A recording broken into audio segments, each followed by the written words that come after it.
Glória a Deus. Convido os irmãos a abrirem as vossas Bíblias em Mateus 24, versículo 33. Já foi lido aqui nesta noite. E depois nós vamos ler em Atos 1.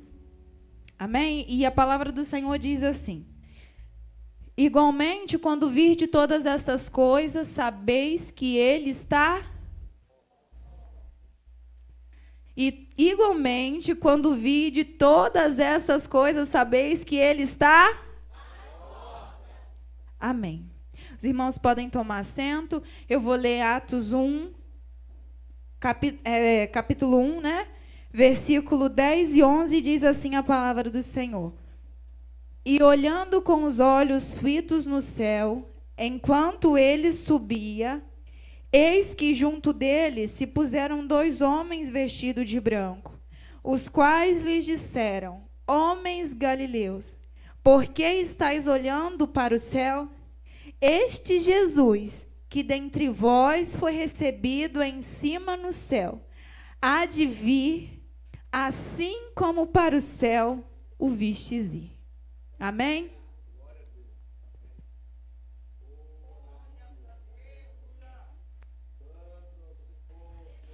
Aleluia. Irmãos, quando eu estava chegando aqui hoje, né, eu trabalhei o dia inteiro, e quando eu cheguei eu escutei só a melodia dos instrumentistas. O Ministério de Louvor ainda nem tinha começado a cantar. E o meu coração já foi se enchendo de uma tamanha alegria, de um sentimento gostoso. E Deus, Ele me levou num dia que eu estava sofrendo muito. Num determinado dia eu estava em casa sozinha. E eu estava deitada na cama e parecia que meu coração ia partir. E eu senti essa tristeza, e eu lembro que eu caí da cama, eu deitava no chão, e aquilo parecia que ia me consumir. E quando eu fui chegando aqui, eu fui sentindo um sentimento parecido que meu coração ia se rasgar. Mas era um coração de era uma sensação de tamanha alegria, sabe, de presença de Deus no coração. E eu não consigo explicar, porque é igual explicar qual é o gosto da laranja quando a gente experimenta. Não tem como explicar. A única forma de descobrir é quando você sente, quando você experimenta. Então, irmão, eu te convido a abrir o seu coração para você experimentar um pouquinho da sensação que eu senti de Deus hoje. Porque enquanto eu estava lendo a palavra do Senhor, aqui em Mateus, capítulo 24, o contexto é que os discípulos estão com Jesus. E eles estão de fora do templo. E aí eles estão mostrando para Jesus como que é o templo, a grandeza do templo, o esplendor. Olha como que esse templo foi bem construído, Jesus. Olha como que ele é lindo. E aí eles vão para o Monte das Oliveiras. E eu imagino que de lá eles têm uma vista panorâmica do templo. E os discípulos estão falando para Jesus admirado: olha só que construção bela. E ela é o símbolo da fé daquele povo. Aquele lugar era o lugar onde as pessoas entendiam que era onde a presença de Deus estava. Aquele lugar era o símbolo de fé daquele povo. E os discípulos estão do lado de Jesus, falando isso com Jesus: olha que templo lindo. Só que aí, Jesus, na sua grandeza de entendimento, Jesus vai dizer para aqueles homens assim: olha, pois eu te digo que desse templo não ficará pedra sobre pedra.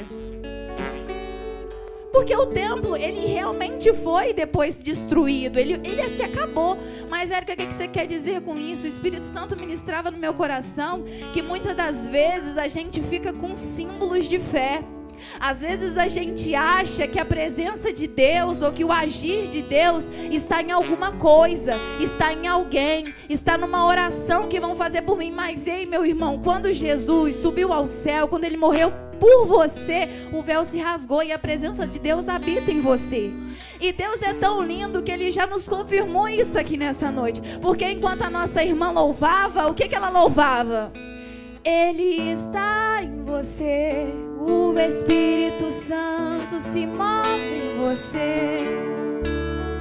Então às vezes você está achando que é o templo, que é o lugar, mas não é não, é em você que Deus quer habitar, é em você que Deus está, é em você que Deus quer agir.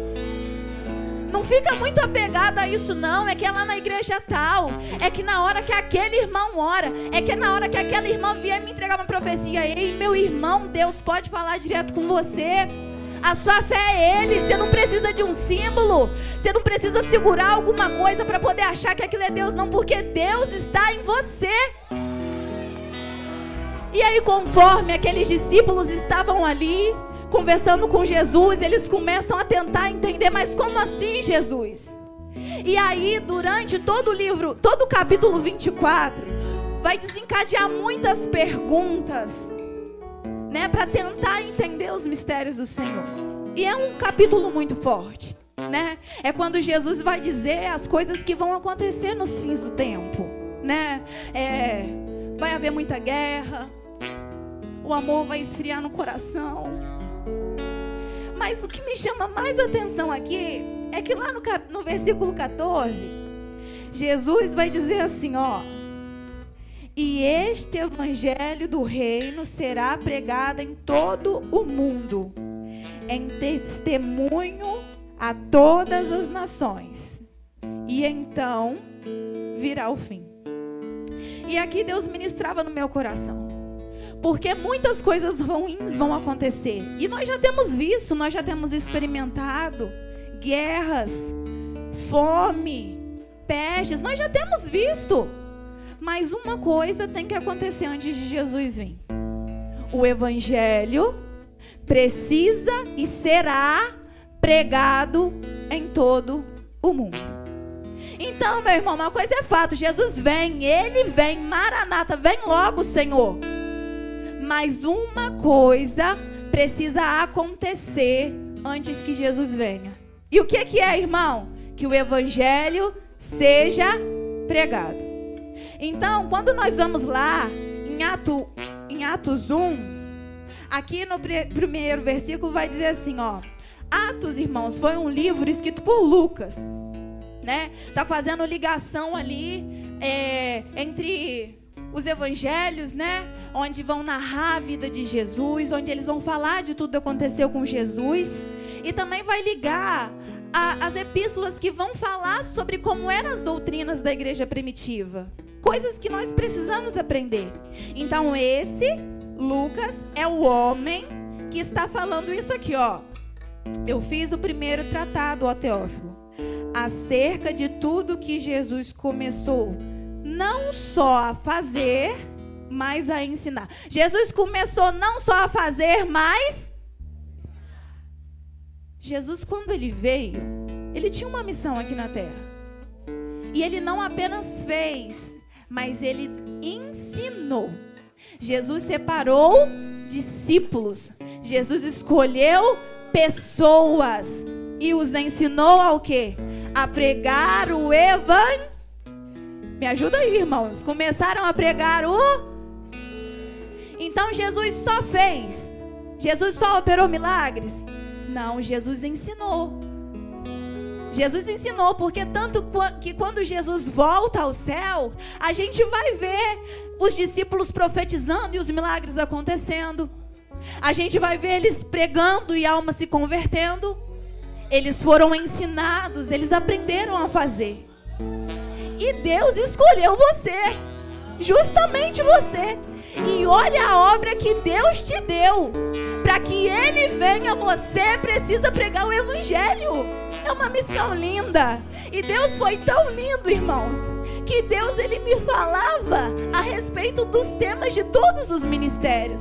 Porque é uma obra, é uma grande obra. Assim como o tema do Ministério Infantil. Nós estamos em uma grande obra. E nós podemos parar?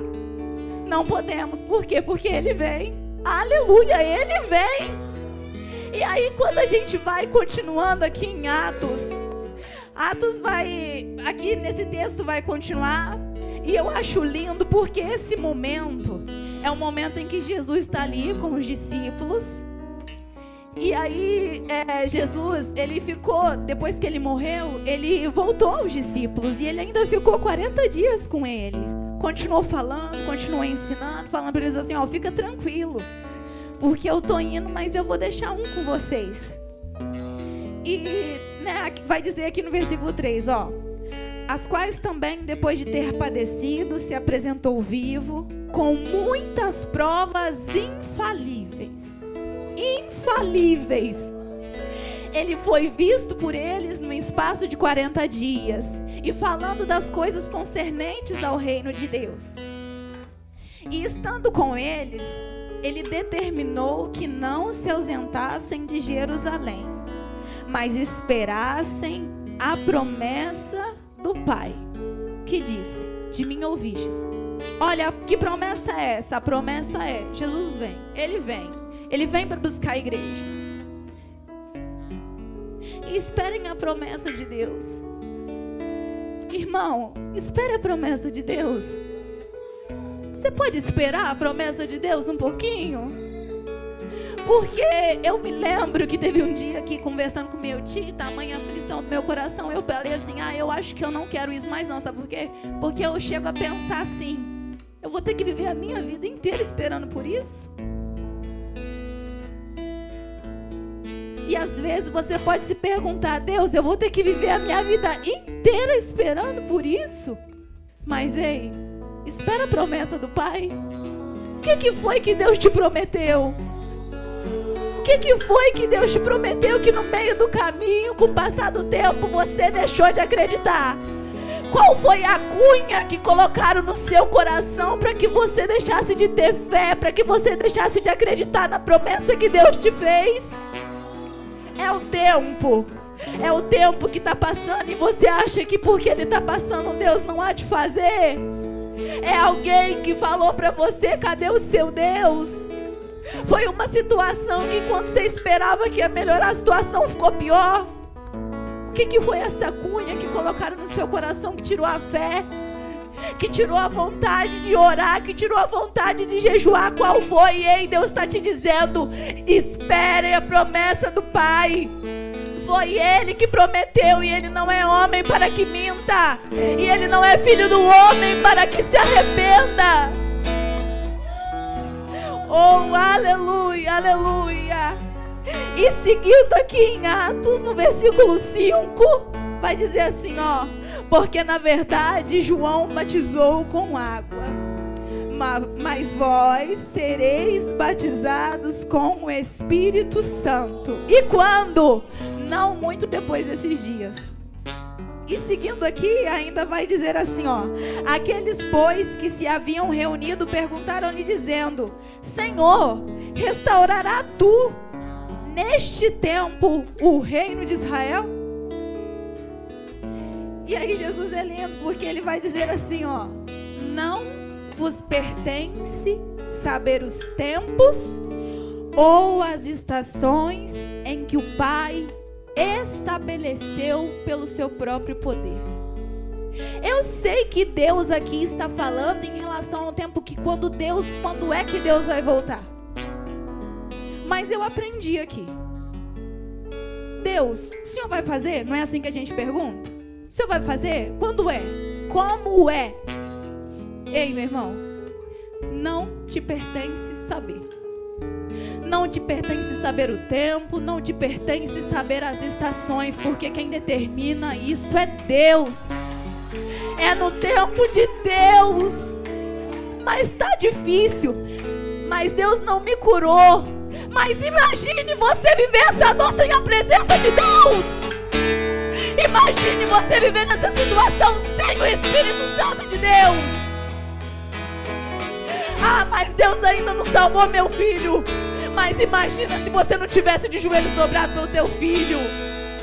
Imagina se não fosse Deus te dizendo assim: acalma teu coração, filho, espera mais um pouquinho. Será que você tinha aguentado?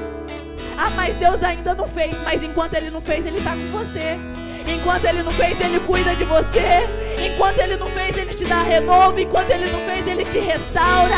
Enquanto Ele não fez, Ele te dá fé. Enquanto Ele não fez, Ele faz você ir mais um pouquinho. Espere em Deus. Não te pertence saber o tempo pertence a Ele. Mas Ele deixou o Espírito Santo. Ele te deixou o Espírito Santo. E eu sei que às vezes dói. Consolador, Quando fica muito difícil, você louva assim. Eu sei que você louva, às vezes é o que a gente sente, mas Ele deixou para nós. Ele deixou o Espírito Santo dele, que é o nosso Consolador. Você recebeu esse poder do Espírito Santo. Irmãos, e ter esse privilégio é igual quando você vai no hotel e o café da manhã é incluso. Você usa e abusa, não é?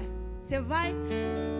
Não é isso que a gente fala? Que quando a gente vai, né? O pobre quando vai no hotel e que ele tem o café da manhã incluso, ele come de tudo. Ele aproveita até... Ele não deixa sobrar um espaço no estômago. Ele quer comer de tudo, ele quer experimentar tudo, porque é o privilégio que ele teve, é a oportunidade que ele teve. E Espírito Santo é a mesma coisa, é o privilégio que você tem, é a oportunidade que você tem. Então não tem porquê experimentar um pouquinho aqui, um pouquinho ali. Usa, abusa no bom sentido da palavra, irmãos. Você vai ficar só vindo para a igreja, vai ficar um pouquinho feliz quando o irmão canta ou quando o irmão fala. Se você pode experimentar isso todo dia, em grande quantidade, o tanto que você quiser, orar quantas vezes quiser, chorar na presença dele quantas vezes quiser. É privilégio, é oportunidade. E você tem essa oportunidade. Deus te deu na cruz essa oportunidade. Deus te deu na cruz essa oportunidade. Experimenta o Espírito Santo de Deus. Experimenta. Ora mesmo. Ah, mas tá louca, só quer orar. Eu quero mesmo. Quero orar mesmo, quero falar com Deus mesmo. E só tem palavra de amor e de incentivo para me dar, mesmo quando as coisas estão difíceis. Pastor Renato já falou aqui, não é só no momento bom não, é no dificuldade, é na tribulação também. Mas é um sentimento de paz, que ninguém entende, que ninguém explica, mas é o Espírito Santo no seu coração. É o Espírito Santo de Deus na sua vida. Então experimenta. Não posso te mostrar por mim mesmo o que é sentir a presença de Deus, mas você pode. Você pode. Isso é intransferível. É você por você mesmo. Experimenta. Experimenta. É igual quando você come um doce gostoso, né? E você fala assim, come que tá bom. Não é assim que a gente fala? Come que tá uma delícia. E eu te digo, experimenta do Espírito Santo de Deus. Ouse experimentar o Espírito Santo de Deus. E você vai ver que quem já pisou no Santo dos Santos não consegue viver em outro lugar. Pode até sair da casa do Pai, pode até se desviar, mas não sente alegria no coração, não sente prazer na vida. Porque se tem uma coisa que servir a Deus faz na vida da gente, é que mesmo nos momentos difíceis, a gente consegue sentir alegria no coração. A gente consegue. Quando a gente olha para trás, às vezes a gente olha algumas situações e a gente pergunta assim, Deus, como foi que eu passei? Como foi que eu vivi isso? Como foi que eu suportei isso? Foi a presença de Deus. Foi o Espírito Santo de Deus. E mesmo assim há momentos na vida da gente que, tendo vivido tudo, tendo passado tudo, tendo experimentado tudo, a gente se questiona, Deus, cadê o Senhor? Mas aí Deus te faz lembrar. Lembra da nuvem de dia? Fui eu. Você lembra do maná do céu? Pois é, foi eu também. Você lembra o dia que você estava com sede e a pedra jorrou água para você beber? Você lembra? Você lembra o dia que você estava na beira do mar e o exército inimigo estava atrás de você e eu fiz o mar abrir para você passar? Você lembra? Você lembra o dia que você estava no meio dos leões e eu fiz o leão poder dormir para que você também pudesse descansar? Puxa aí na memória, irmão. Puxa aí na memória. Foi uma ou duas vezes que o Senhor te sustentou? Foi, igreja? Não foi. Mas só que não acabou, porque a fonte é inesgotável. É uma fonte inesgotável. É uma água que jorra. E por onde esse rio passar, ele tudo vai transformando. E não é ficar só em você não, porque às vezes você pega na mão do seu irmão e você passa pra ele também. Às vezes você tá muito cheio de Deus, você fala assim, eu vou orar pro meu irmão.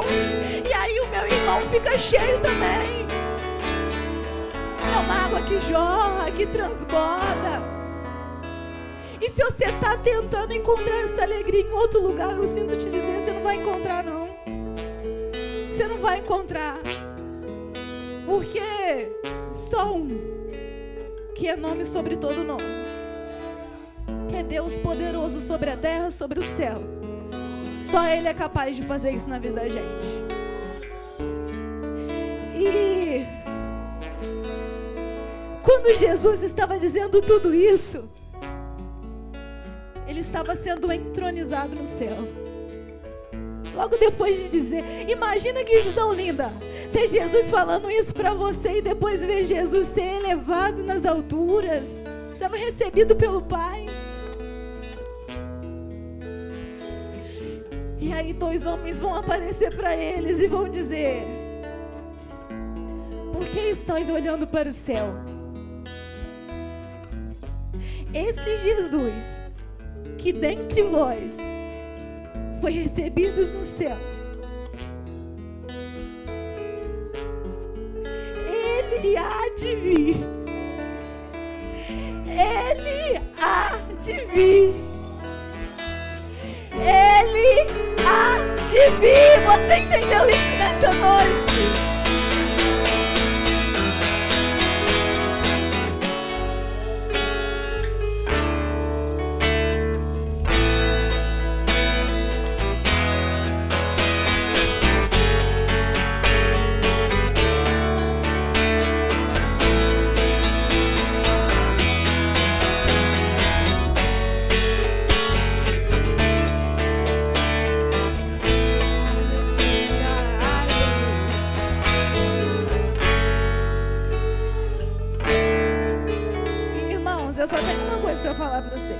Que eu encerro.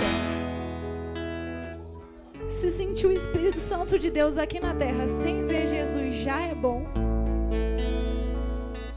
Se sentir o Espírito Santo de Jesus aqui na terra já é bom. Imagina o dia que você for para lá encontrar com Ele. Imagina o dia que você vai poder abraçar Ele, glorificar Ele de pertinho.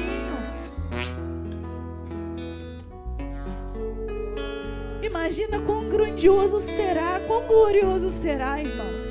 E Ele vem para buscar o povo.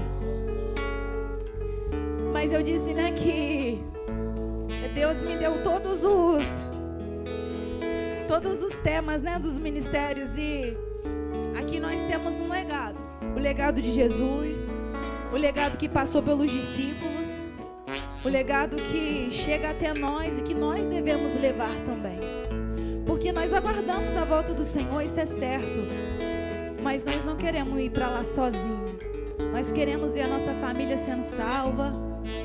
Nós queremos ver os nossos filhos, nossos amigos, os nossos pais. Eu tenho certeza que você conhece alguém que precisa ouvir falar de Jesus. Ou alguém que já até ouviu, mas por algum motivo está com o coração endurecido. Então é missão sua, tá? Deus me mandou aqui para dizer assim, ó, eu vou voltar para vocês. Mas a missão também é de vocês.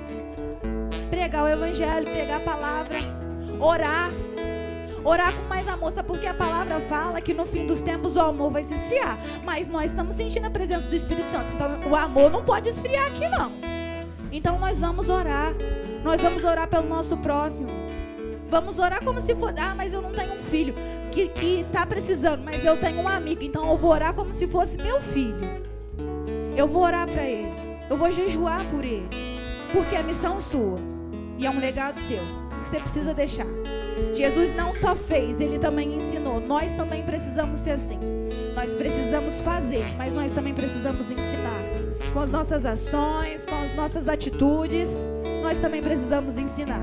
E não somente isso, mais à frente também vai dizer aqui, também Lucas também vai dizer assim, ó, no versículo 14: todos estes perseveraram unanimamente em oração. Precisa orar. Como que experimenta o Espírito Santo de Deus? Experimenta orando, experimenta buscando, experimenta conversando com Ele. Tem dia que você vai ajoelhar para orar, vai falar assim, mas você não falou comigo hoje, mas Ele está te escutando, então continua falando, que quando eu te responder vai ser lindo demais. E eu li uma frase outro dia que mexeu comigo, que ela dizia assim, ó, se essa situação, mesmo que dolorosa, ela te aproximou de Deus, então, meu filho, era tudo que você estava precisando, era dessa situação. Porque sem ela você não chegava perto de Deus. Então agora você tem uma situação para você chegar diante dele. Eu recomendo que você não espera não. Recomendo que você comece a buscar logo. Porque se ela chegar você já vai estar em paz com Deus. Mas se ela já chegou, começa a buscar. Começa a orar. Começa a jejuar. Ah, mas eu já jejuo. Então jejua mais. Ah, mas eu já busca mais. Ah, mas eu já leia mais. Queira experimentar o Espírito Santo de Deus. Queira experimentar o Espírito Santo de Deus. Já foi louvado aqui nessa noite que quando nós oramos para Deus nos encher, para que não haja mais espaço, não é para haver mais apenas, não é mais para não haver apenas mais para o pecado, mas é que também não haja mais pecado para duvidar. Não haja mais espaço para falta de fé. Não haja mais espaço para não acreditar. Não haja mais espaço para ter esperança. Que nós sejamos cheios. E que até que Ele venha, nós continuemos clamando. Nós continuemos buscando do Senhor. Porque, irmãos, até que Ele venha, ainda tem muita coisa que precisa ser feita. E vai ser feito como? Vai ser feito através da minha e da sua vida. Gostaria que os irmãos se colocassem de pé nessa noite. Eu gostaria que o Ministério de Louvor cantasse. E nós vamos louvar aqui até que Ele venha. Nós não iremos parar. Até que o Senhor venha. Você vai gastar a sua vida nele. Porque é por Ele. É pra Ele. Não é assim que a gente canta. Eu sei que eles vão cantar outro, eu já pedi outro, mas não é assim que a gente canta. É por Ele. É pra Ele que eu estou gastando a minha vida. Oh, aleluia. O Espírito Santo de Deus está aqui neste lugar. Sinta-se abraçado por Ele nessa noite. Sinta-se renovado por Ele aqui neste lugar. Meu irmão, Ele quer ter um encontro contigo. Ele quer ter um encontro contigo real e verdadeiro. Porque Ele vem, é certo que Ele vem. Mas, irmão, até que Ele venha, Ele quer ter vida e relacionamento contigo. Ele não quer que você venha aqui 3 dias, 2 vezes, uma vez por semana e sinta uma alegria momentânea. Não, Ele quer te dar isso a semana inteira. Todos os dias, na sua casa, no seu trabalho. Então nós vamos louvar. Nós vamos louvar nessa noite.